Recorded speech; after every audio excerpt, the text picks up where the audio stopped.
Pleased to have an opportunity to update our community, particularly on a couple of issues here in town. The first one I want to talk about a little bit is the Armory. I think most people have heard about that, and I really want to start by saying we are cautiously very optimistic that this will go forward. We've had a setback due to a procedural error, but I spoke just the other day with the president of Washington College. He remains very positive on this. And by way of background, of course, the college is the one that owns this property. It's not owned by Chestertown. And regardless of what happens there, they will continue to own the land on this. And the hope, as most people know, is to one day get a hotel there that will serve the interests of the college and the entire community. And the college is actually be much more involved than many people realize, because they're simultaneously going to start a hospitality curriculum with students. This actually combines quite well with some of the environmental programs and making this an area for kind of environmental tourism, but you need a place to stay, and so that's, I think, fits in quite well. Just brief background on the glitch that we had, this procedural error. Normal procedure for the Historic District Commission, and actually that we keep kind of an arm's length between the mayor and council and this commission. Normal procedure is that they have really 2 meetings on anything involving a demolition.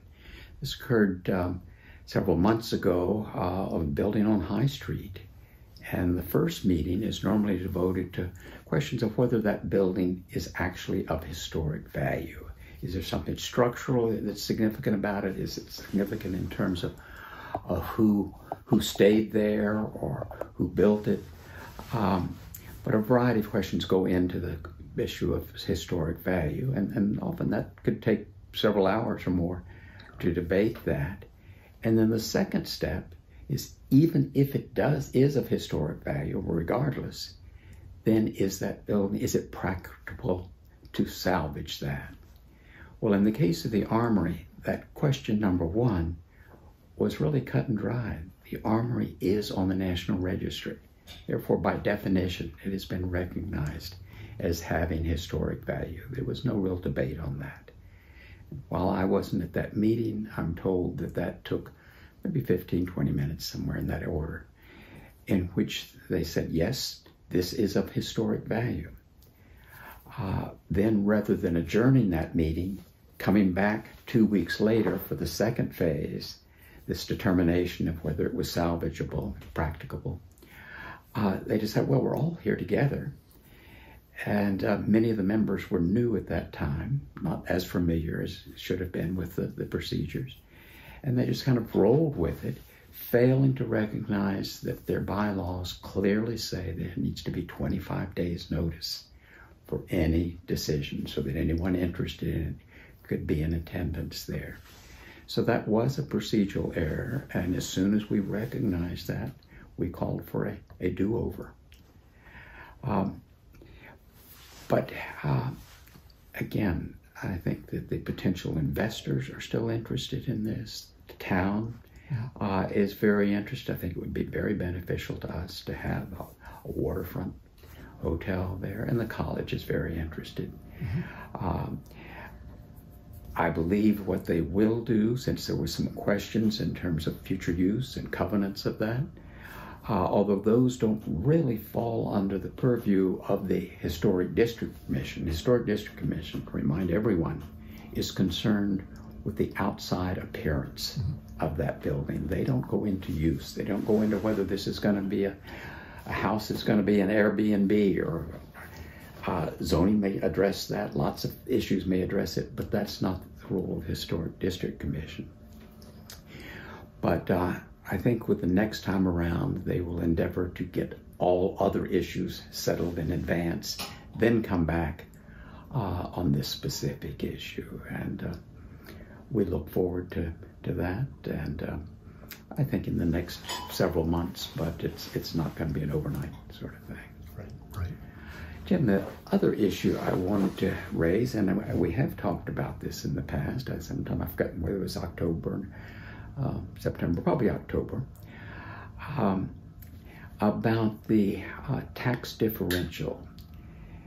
And a couple of things have really changed on those. People who follow this may know that this has been around for quite some time. In fact, this spring is actually the 40th anniversary of Maryland legislation that addresses this very important issue, I believe, both on property tax and the relations between counties and municipalities. And back in 1983, Maryland passed legislation. Initially, it was intended to require all counties to take steps to avoid what's called double taxation. Let me sidestep just a moment and explain what we mean to that. I think you have a chart that kind of briefly goes through this. But for example, in Chestertown, people are taxed on the property, and that money goes to pay for our own police force. It also pays for the paving of our streets, maintenance of those streets. It goes for planning and zone. It goes for parks, sort of thing. And then we're taxed a second time for what are referred to as parallel services. We pay for the sheriff's department. We pay for county. We pay for, again, for planning and zoning, parks and roads. There's really a duplication of that. And when we do that, the county does not use their money to pay for our roads or our police force. And so there has been a movement, really probably 50 years in Maryland, to address that and restore equity so that some taxpayers are not taxed twice for the same service. And again, it started in '83 after several court suits, and the judges clearly decided, this isn't fair. And you really don't want to penalize the very areas where you want to have further investment and growth. And so they initially intended to have all of the counties and state take steps to avoid the double taxation. But at that time, I'm told that several of the counties, particularly on the Eastern Shore, some of them in Southern Maryland, said, well, we know our people best, and this will take time to adjust. Give us a chance to work this out. Those counties who are ready to go now, that's great. So Frederick and Montgomery and Prince George's, and really 7 counties altogether, including some rural counties. Allegheny County was included in that. Went directly forward that first year. But the other counties wanted more time. Now the good news is that one by one, those other counties did studies of this. They determined that there really was an inequity. They believed that in many cases it was harming economic development. So over time, ultimately, about 20 counties took major steps forward. Some more than others, but all 20 did, with the exception of Kent, Wacomico, and Worcester. And so that's the reason that,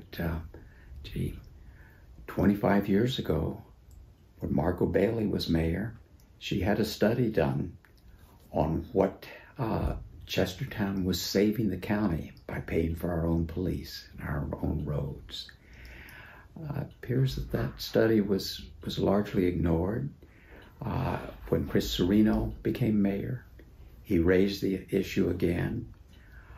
Still seemed to be ignored, and I'm picking up the mantle and doing what I can. What I've found when I look at those counties that have worked, have come around to providing compensation to their municipalities when they provide their own services, the first step was always to raise awareness with the community, and I think they've done a better job than we have. But I'm very pleased to report in the recent election for county commissioners, we have 2 new county commissioners, John Price, the former sheriff, and Albert Nickerson, both of whom recognized that this was an important issue, a serious issue, and they committed publicly to a study on this, and we're very pleased with that. It also turned out that 2 of the 3 Democrats also supported this issue. So I'm really appreciative of those commissioners, and they've scheduled a meeting on the 14th of March to specifically focus on this issue. And I think there are going to be 2 key points that be raised there. One is that failure to address this issue really is inequitable. You know, we've all reached a point where we recognize, in some cases long overdue, but we fully recognize that we're not going to discriminate on the basis of race or gender, or what have you. But apparently some people still think that, oh, we can tax certain areas of the county more than we do others.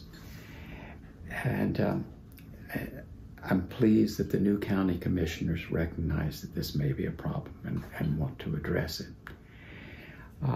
And address it not only because of a potential inequity, but because we really are saving the county money. And because, particularly in our case, the census data shows that the median household income in Chestertown is roughly $40,000 per household, whereas in the county, median household income is $60,000. This is a huge difference. That data comes from something called the American Community Survey, done each year. It's done on a small sample size, but I've gone back through 12 years of data, and that statistic still shows up year after year. And we've got to recognize that property taxes are borne not only by homeowners, but by home renters, because every landlord will factor in maintenance costs, the tax costs when they set the rent, so that a renter pays this as well. But the other factor on this is the impact on investment. And increasingly realtors, I spoke just up the street with one who was pointing out that if our property taxes are artificially high, this does deter investment in the area. And I think all of us are anxious to promote investment, and it's the municipalities typically that can become the engines of development, and we hope for Chestertown to be able to help out Kent County in that way.